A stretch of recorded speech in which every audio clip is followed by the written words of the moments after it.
This is Melinda Rhodes, and this is our 2021 webinar series. We're excited to have you all with us.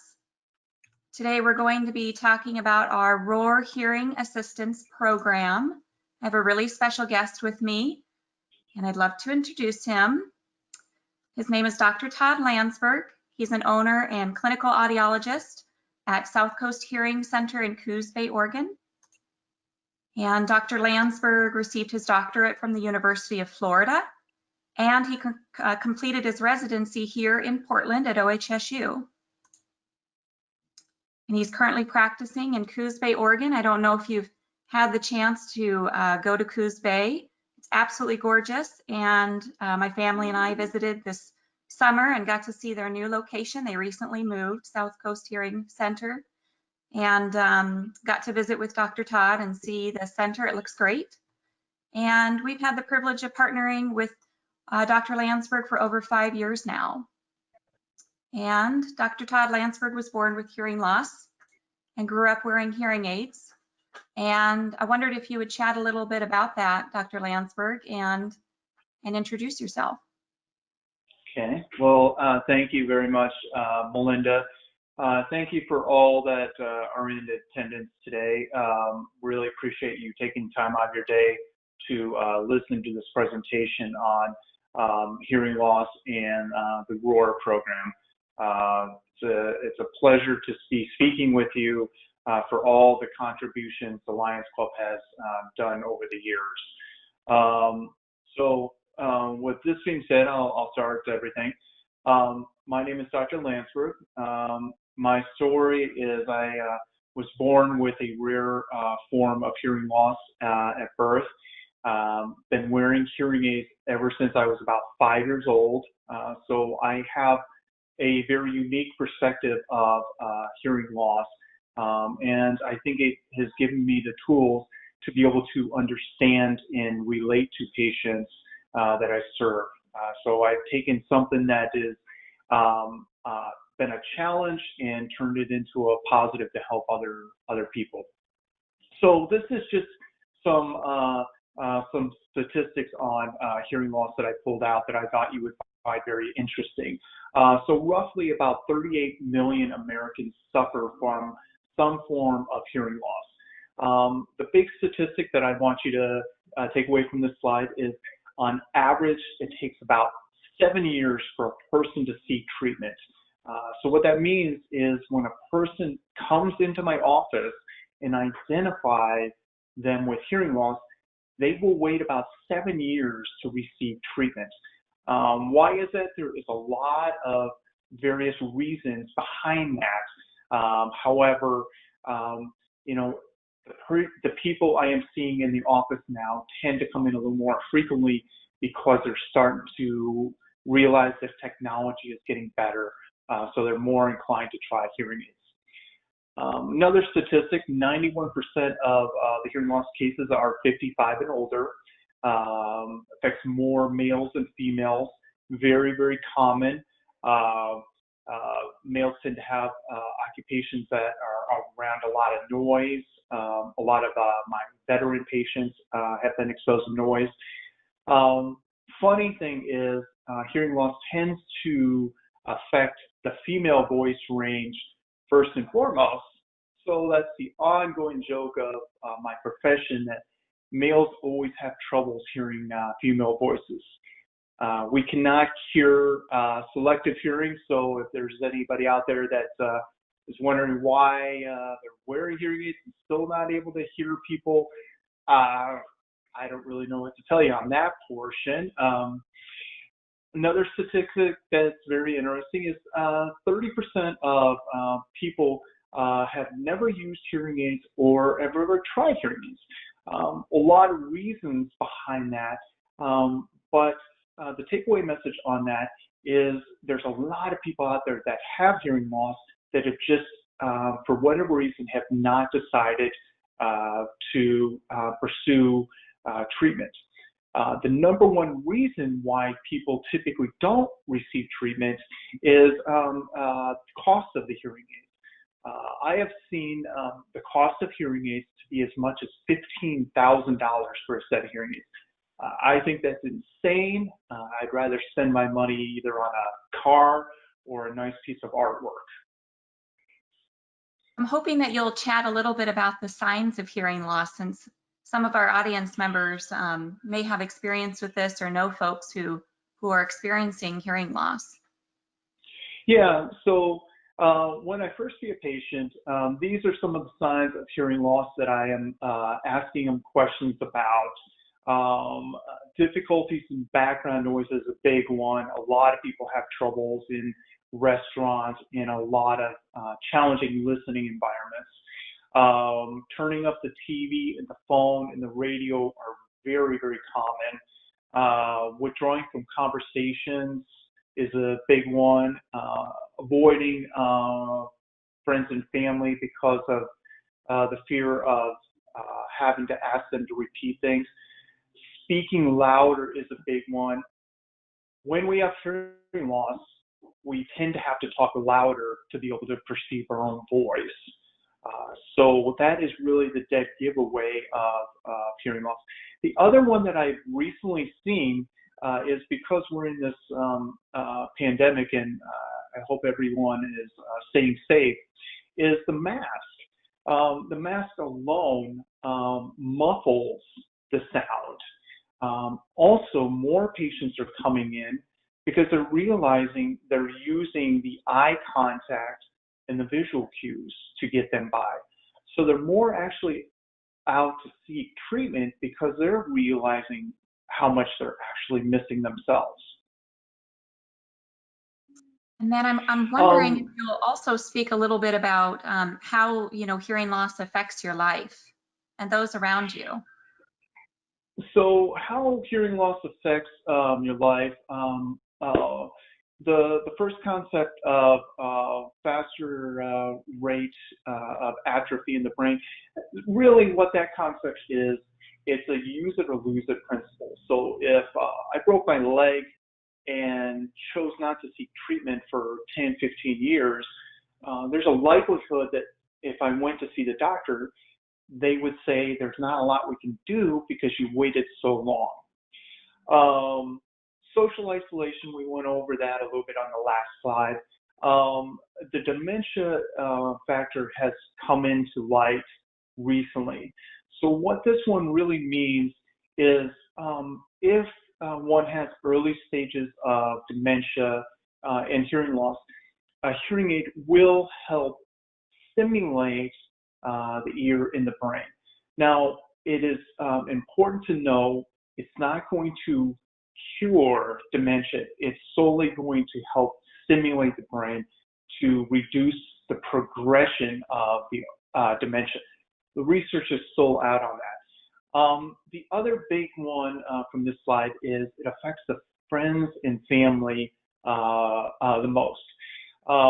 Melinda and I were talking with the ROAR program and these events. Really, the most interesting part is the friends and family that bring the patients in. They actually receive the most joy from the events because they are the ones communicating with the person that I am fixing. And it makes their life 10 times easier because they're not having to adjust their lifestyle to the person with the hearing loss. It's so true. I'd mentioned this before, that when I first started working with this program, I thought it really only affected the person who was suffering from hearing loss. And then I realized it affects the people around them so much. And like you said, Dr. Landsberg, it's a joy for me to participate in our clinics that you do, because while you're assisting the client, the patient, I get the joy of looking over and seeing the wife, the sister, the daughter, and their face light up when they realize their loved one can hear you. Even when you turn your back, I love that trick you do. You turn your back and you say something, "What are you going to have for dinner tonight?" "Yep." And they say, "Oh, I'm probably going to have spaghetti." And their wife or their, loved one goes, "Oh, you heard him." It's kind of amazing. And I wondered if you would chat about, what happens when you go to see an audiologist. You were mentioning that it can take folks about 7 years to make that decision to finally seek treatment. And so if you can explain, what they might expect when they do go to their appointment. Mm-hmm. So the first course of understanding whether you have hearing loss or you have concerns about a friend or family is to seek an audiologist. An audiologist is a doctor that specializes in ears and has received extensive training to identify hearing loss. The first thing when I see a patient that comes into my office, the first thing I do is I do an otoscope inspection, which is consisted of basically this tool, and essentially look in their ear for any kind of objects, wax, candy, corn. I can't tell you how many things I have removed from people's ears that have been very interesting. The next thing I do is I place a device in the person's ear, and it's called tympanometry, and it's checking the middle ear to make sure there is some mobility in the middle ear. Really what we're looking for is there's no blockage or anything preventing the sound from coming into the ear. The next thing we do is we put you in a quiet room and we test with tones at various frequencies to get a clear picture of where your hearing's at, to be able to identify and understand your problems. Oftentimes, I will also throw in some other tests to get some more information about the hearing loss and the severity of the hearing loss. Now, when it comes to diagnosis, there's a lot of diagnoses out there. During my training, they gave us a whole entire textbook, but we're going to go through the three main diagnoses that are associated with hearing loss. Conductive, which is considered to be the middle ear problems. You see that with a lot of like ear infections in kids. If you've ever felt like you've had a cold, you feel like your ear is plugged, chances are that's what's going on. Sensory neural hearing loss, definitely the most common type of hearing loss. I see that in about 80% of my cases. And mixed hearing loss, that is more a combination of conductive and sensory neural. Those are a lot of the diseases and syndrome cases, very, very unique cases. But overall, the takeaway is sensory neural is definitely the most common, which is damage to the inner ear from noise exposure, guns, occupational, rock concerts, you name it. So after I have done all the testing, I give recommendations to the patient based on what I think would be in the best interest of the patient. Rehabilitation is key, but a person has to be willing to go down the path of rehabilitation or in order for this whole program to work. What I mean by that is if a person comes into my office and says, I only want hearing aids to make my wife happy or my spouse happy or to hear the grandkids once in a blue moon, and they don't really feel like they're going to commit to actually wearing them long term, it's really kind of a waste of time because the ear can't adapt to new sound unless you give it some opportunity. Typically takes about a week or two for the ear and the brain to get used to it. Yeah, it's been interesting working with the ROAR program because, as you mentioned, sort of some of those types of hearing loss, it can come from somebody who's worked in a factory their whole life. And so the same sort of, type of noise has been occurring over and over and over again, and it's worn that down. And affected their hearing. Or, you know, I love the rock concert because it makes me think of somebody that you helped up here in Portland. And she was sort of saying, gosh, I don't know, you know, why I lost my hearing. And then she starts to say, I saw Jimi Hendrix, I saw the Doors, and I say, were you wearing ear protection? She goes, oh, I wasn't. Maybe that had something to do with the hearing loss. You know, it's just that sort of those loud noises that without the hearing protection. And then, yeah, it's interesting you saying that sort of having to wear the hearing aids. I speak to folks after they've you know, seen you at a clinic, and they say that it was really difficult to sort of keep the hearing aids in because it was overwhelming. It's hard to go from not hearing to hearing everything. It's sort of sensory overload. And so, but they remembered and heard your words, and they said, I wanted to do what he told me to do, so I kept them on. So I'm glad you say that to folks. I'm hoping you'll talk a little bit about the treatment options that that folks can have.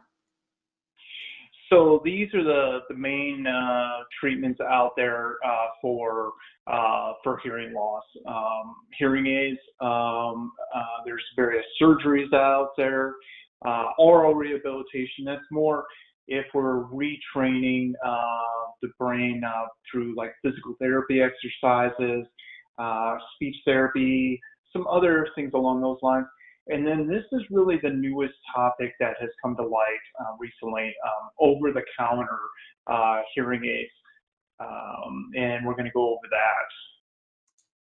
So we've got some different styles of hearing aids, and you know, I know that when I first sort of started working with this program, I would hear, you know, the BTE, you know, the ITC, all of these different acronyms. So I'm hoping that you can just share a little bit about these and talk about what we use in our ROAR program. Mm-hmm. So behind the ear, pretty self-explanatory, is residing behind the ear. This is a hearing aid that we do use in the ROAR program, as well as behind the ear with an ear mold. These hearing aids are more for the more severe to profound hearing losses.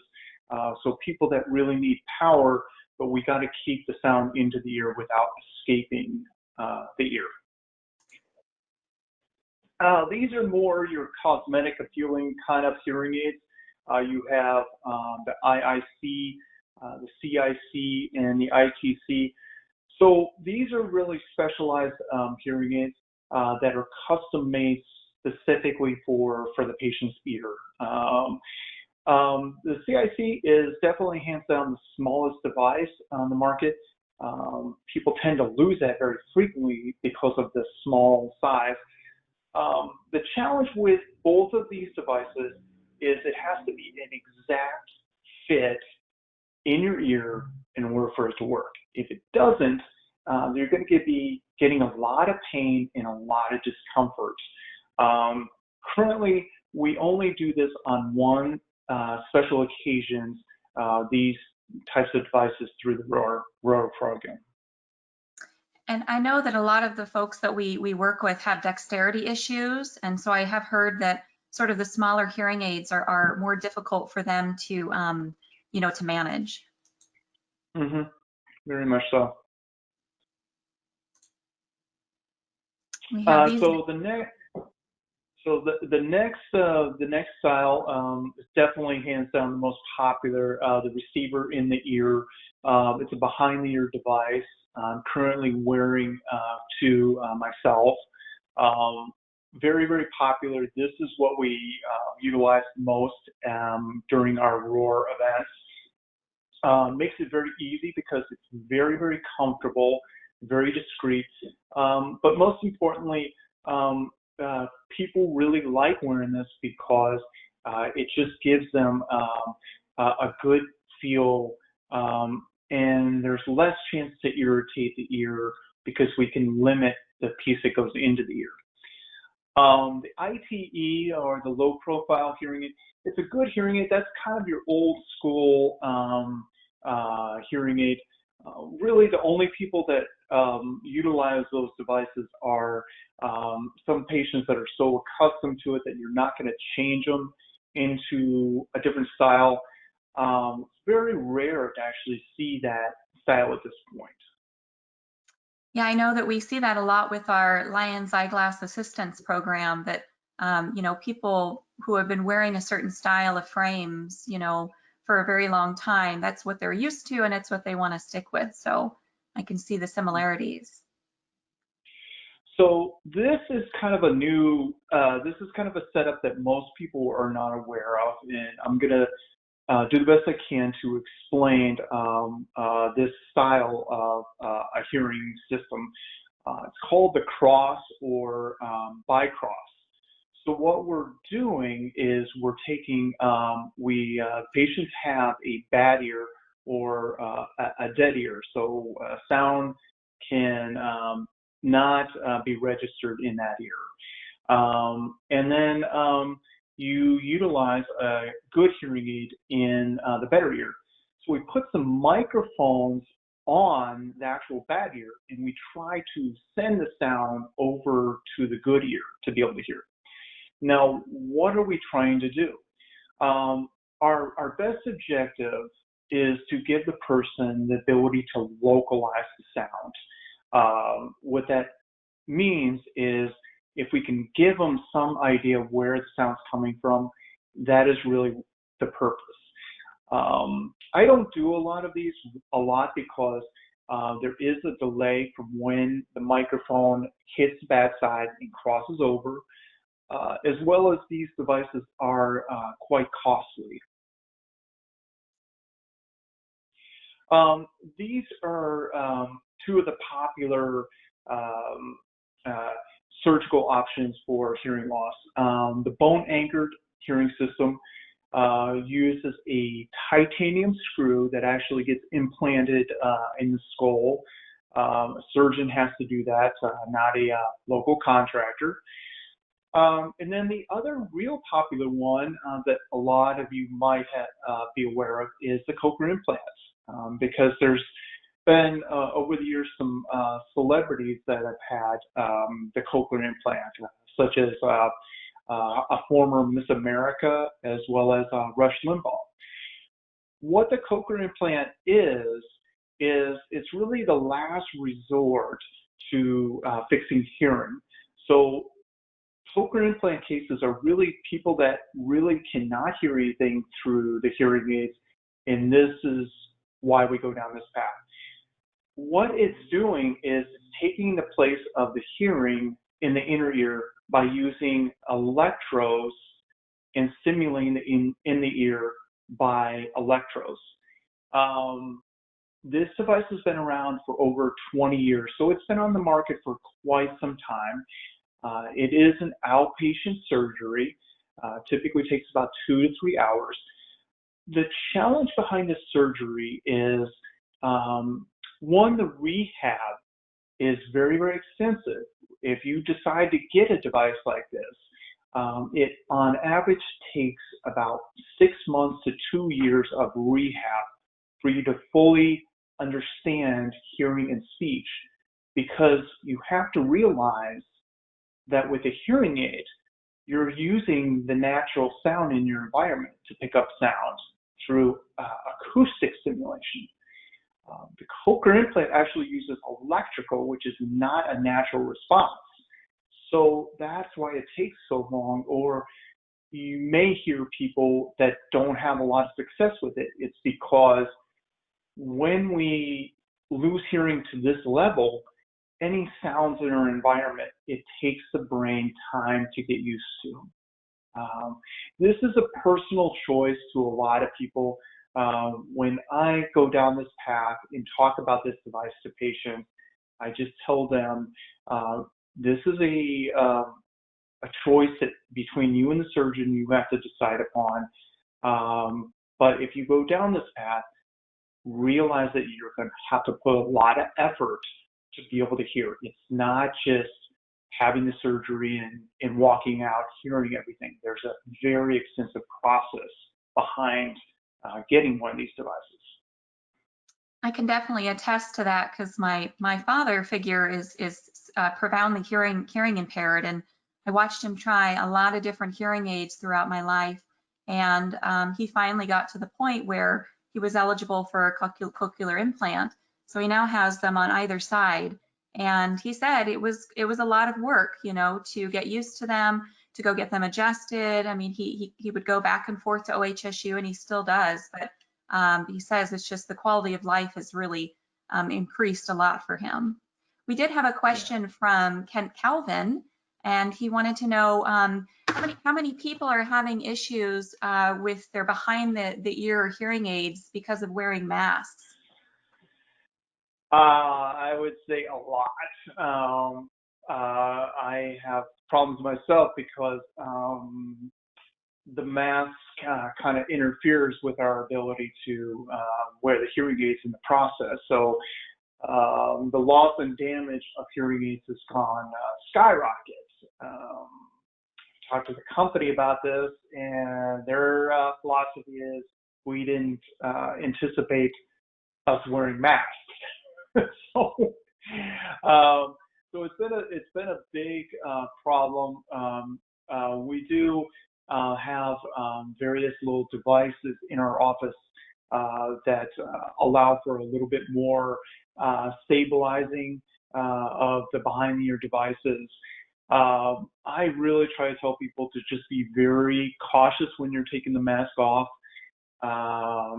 But yes, that's a very good question. A lot of loss and damage claims have been coming in because of the mask. I have also noticed some folks have changed to the mask styles that tie back here and back here, and that's been a little bit easier for them as well. Mm-hmm. Yeah, I mean, particularly if you're wearing glasses, hearing aid, and if there's any other thing that you might be wearing like oxygen, it can be very challenging with all the stuff going on. Absolutely. And, you know, thanks for the question, Kent. I just wanted to remind our participants that if they have any questions and you're joining us with your computer, you're able to use the chat function to ask questions, and we'll be happy to answer those. Also wanted to let everyone know that this presentation is being recorded. So we'll have it available on our YouTube channel, and we'd love for you to subscribe so that you don't miss any of the videos that we post. And we'll send a link out to everybody who's registered, so you'll be able to have that.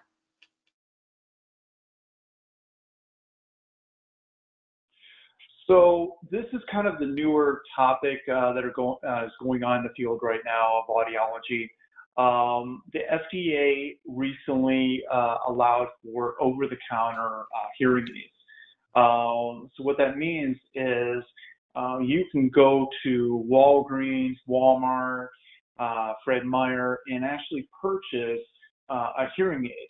The FDA felt like the population that needed hearing aids that wasn't being served, that getting these devices on the market would help more people. These two devices alone are the devices that are very common. You might have seen advertisements because they've really done a lot of advertising. So I'm going to go over the pros behind these devices. Is the devices are really good with fitting a flat hearing loss. So if you're just needing a little bit of amplification, these devices actually work quite well. Where the challenge with these devices is when you get into a background noise situation or anything loud for that matter, these devices will actually amplify things. A hearing aid actually compresses sound when it goes into environments. So with that being said, the companies have to put a disclaimer on these devices because it actually can cause hearing loss. I'm very fortunate working with the Lions Club that the devices that we actually use through the ROAR program are specifically designed for the patient's hearing loss.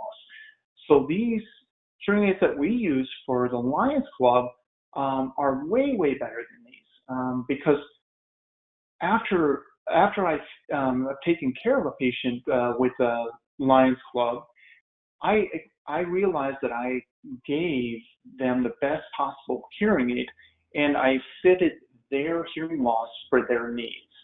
So, I can't emphasize enough how thankful I am for the ROAR program to allow us to give the very best tools to these patients. But these devices, these over-the-counter devices, in my opinion, will still be around. It's just be aware that, they look flashy and they are very reasonable in price. However, the only real purpose it has is to amplify things. So if you just want to hear the TV once in a while a little better, or occasionally you want to go out in nature and maybe hear some things you just haven't heard, these devices actually work quite well for those situations. But for overall hearing, because it's not made for your ears, it's really kind of anybody's guess how much benefit one's receiving through these devices. There's also, correct me if I'm wrong, just you don't have the support of a provider as well, so when you go to see, somebody like Dr. Landsberg, and you have the, the test, and you have the exam done, and then you have that support, the follow-up support, which is really important as well. There's been so much advancement in sort of the hearing world, and so we're really excited about following the over-the-counter hearing aids. So we appreciate you chatting about that. We do have a couple of questions, Dr. Landsberg. We're wondering what would be the treatment option? What treatment would you recommend for somebody who has that combination hearing loss? That is really up to the surgeon, which surgery they would prefer.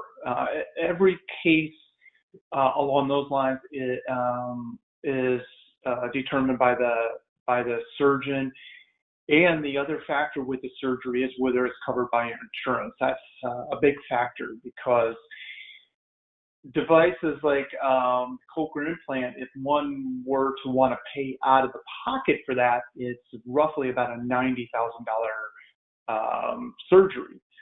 Insurance typically covers some of the surgeries, but the surgical options are based on two surgeons that typically work with that. Otologists, which are very specialized in ear surgeries, as well as ear, nose, and throat doctors are very specialized in ear surgeries. But those are really based on the surgeon and the insurance company. But there are more than two surgeries that I listed, but the most common are those two particular surgeries. And we had another participant. He said that when he had to have surgery to bypass the stapes bone because he had lost over 35% of his hearing. Is that something that you can check for? Is that something that you would look for? The test results with my diagnosis can give me an indication that that might be an issue, and that is a very extensive surgery in the sense that the stapes bone, which is associated with the middle ear, it's one of the tiniest bones in the human body. What the surgeon is trying to do with that is they're trying to put in a prosthetic bone to act in the place of the stapes. It's very, very tough, because if you have time to look at a picture on YouTube or Google Images, you can see how tiny the stapes bone is. To have hands to be able to place that device exactly precise to be able to fix the hearing. In those cases, if it goes right, you've actually fixed the hearing through this surgery. If it goes wrong, you've actually induced more hearing loss. So a lot of patients are kind of up in the air whether they want to go through a surgery like that, because it could make the hearing worse, or it could also create some balance problems. That typically, those kind of that surgery is more associated with genetic conditions. It's typically more common in females than males, but that is more of a genetic thing, and that's whether one decides to go down that route. You first need to consult with an audiologist to actually see if the hearing can be actually corrected through surgery, and then you talk with the surgeon and they advise you on the different options. But that's a very good question. It's a very interesting surgery, but the art and skill of taking the smallest bone in the human body and trying to replace it with a prosthetic, very, very challenging. But when it works, it actually improves hearing in a natural way. Thank you for answering that. Thank you for correcting my mispronunciation as well of this. You said stapes bone, is that correct? Mm-hmm. Yeah. Thank you. I joke that I've received a crash course in audiology the last 6 or 7 years, but there's so much for me to learn, and so I really appreciate all of the expertise of our providers and partners. So thank you. I did want to show a quick commercial for the Eargo because it's a cute commercial, and so I think our audience will appreciate it. So I'll show that now. Honey, remember to slaughter the tomatoes with the nun.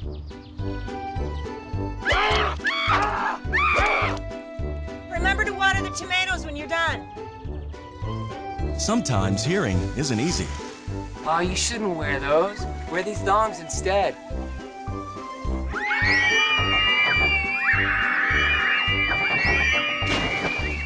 Oh, you shouldn't use those. Try these tongs instead. Like a carp. Looking sharp. Woo! That smells like bum's feet. Smells like some feast. Share something you've misheard in our Hear It Right contest for a chance to win a free pair of Eargo devices every week. Go to eargo.com today. Terms and conditions apply. See eargo.com for details.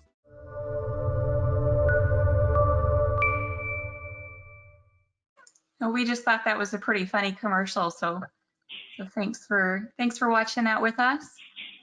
I'm going to chat just a little bit more about our ROAR hearing assistance program through the Oregon Lions Sight and Hearing Foundation.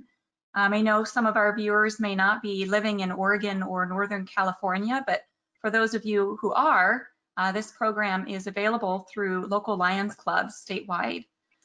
So for somebody to be eligible for this program, you must have lived in Oregon or Northern California for at least the last 2 consecutive years. Have a household income that's less or at or below 200% of the federal poverty guidelines, and to not have received hearing assistance from the Lions of MD36 for the last at least 2 years. And this is sort of a snapshot of what we use as far as our financial guidelines. So you can see there that what folks would need to, how they would need to. Oh, I apologize, everybody. I wasn't showing my screen. So here now you can see the guidelines for the different households, family sizes for the program. And how does the program work?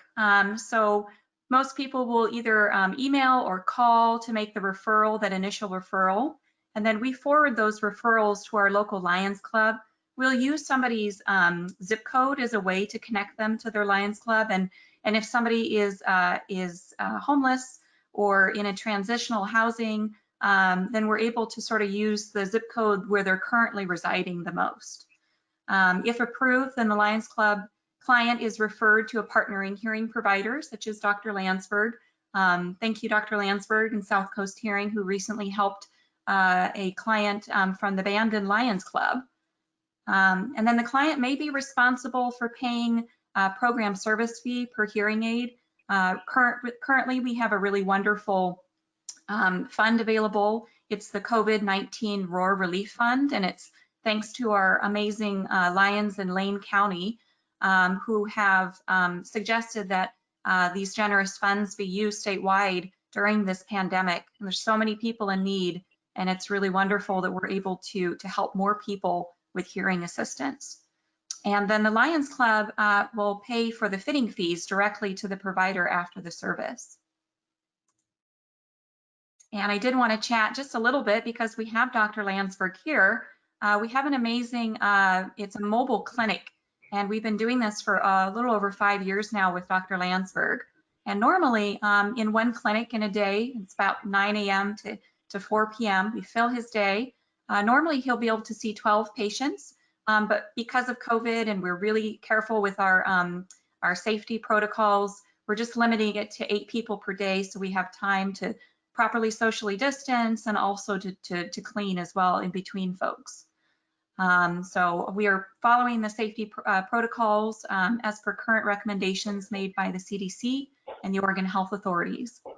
And each client will receive a hearing exam, and if needed, is fit with 1 or 2 hearing aids right there at the clinic. And then if they do need ear molds, then those can be ordered and made, and then they'll be fit after they're received. And then the client also may be responsible for paying a program service fee for the hearing aids as well through this program, but it is reduced just a little bit because we would have less shipping costs as well. And I love this quote. Dr. Landsberg, I don't know if you remember this client that you helped several years ago. She was sponsored through the Myrtle Creek Lions Club. So you see our wonderful lion, Gale Black, there on the left, and our Romobile recipient there, Helen. And she says, I'm in 7th heaven. She went on to gush about Dr. Landsberg. I can attest he's very patient. I'm just amazed at how well you explain things to people, especially somebody who's never worn hearing aids before. You're very calm and, you know, just clear. It's just really a joy to hear you talking to people. And I love her quote, it's nice to be back in the hearing world again. I really appreciate that. And you know, with that, we're here to ask some questions or answer any questions that folks have. I see there is a question. Says with the ear, oh, the eargo, is that? Oh, with the in the ear aids, is it normal for them to be warm?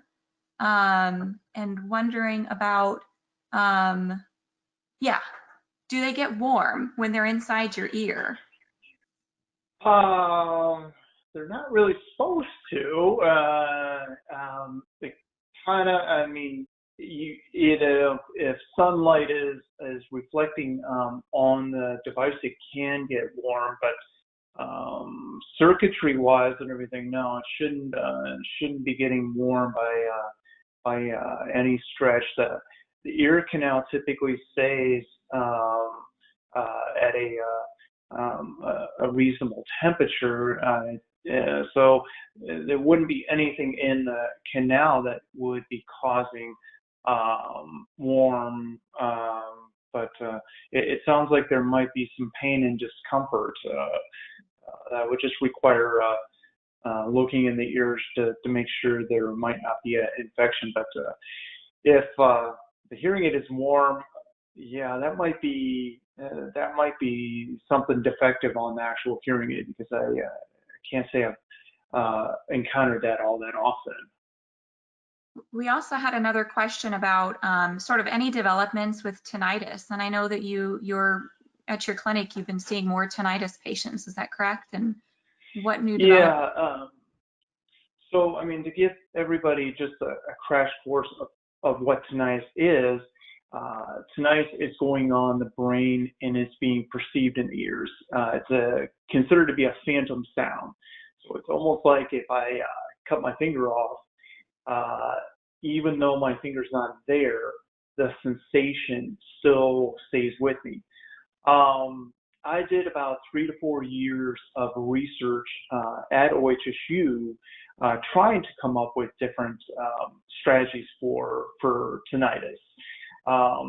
Because tinnitus is going on in the brain, that's what makes it very, very challenging to treat. I would say a lot of the resources I use to counsel patients comes through the American Tinnitus Association, which happens to have the most up-to-date research articles. But the challenge with tinnitus going on in the brain and with research is we, as providers, cannot tell a person whether they actually have tinnitus objectively. So if a person comes into my office and says, I have tinnitus, I pretty much just have to agree with them, because I don't think I would have a patient come in my office making something like that up for no apparent reason. There are certain variables to tinnitus that do have to be addressed, such as certain medications and some medical issues that can be causing the tinnitus.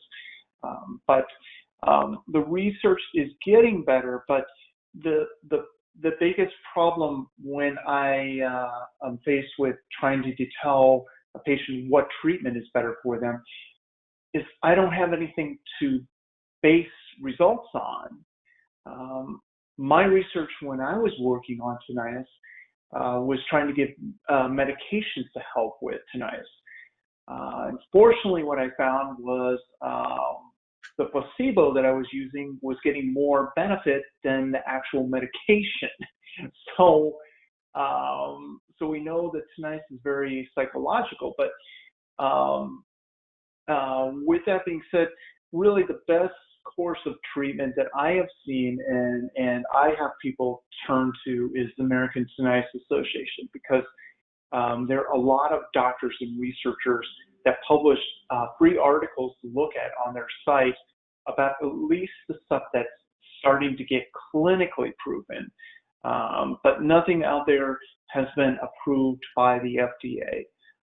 The most common treatment that is being utilized is hearing aids, because really what hearing aids do is mask the sound. So our best treatment is masking, trying to replace whatever sound you're hearing in your brain with a more comfortable sound. Having lived on the coast, I tend to tell people, try going to the beach. The beach will definitely take out the tinnitus. However, I also get the question, I can't afford to live on the beach. Well, we can always walk on the beach. I don't really have a real answer for that one. But if I were you, I would check out the American Tinnitus Association. They're on the web and they have a lot of good articles. Thanks for that information, and I appreciate that. I did want to just take a moment to remind everybody that we are recording this presentation, so we'll be uploading it to our YouTube channel. So, you know, if you'd be able to like our channel and subscribe, that would be really helpful. And so you can watch all of our videos that we post. We really appreciate you all being here.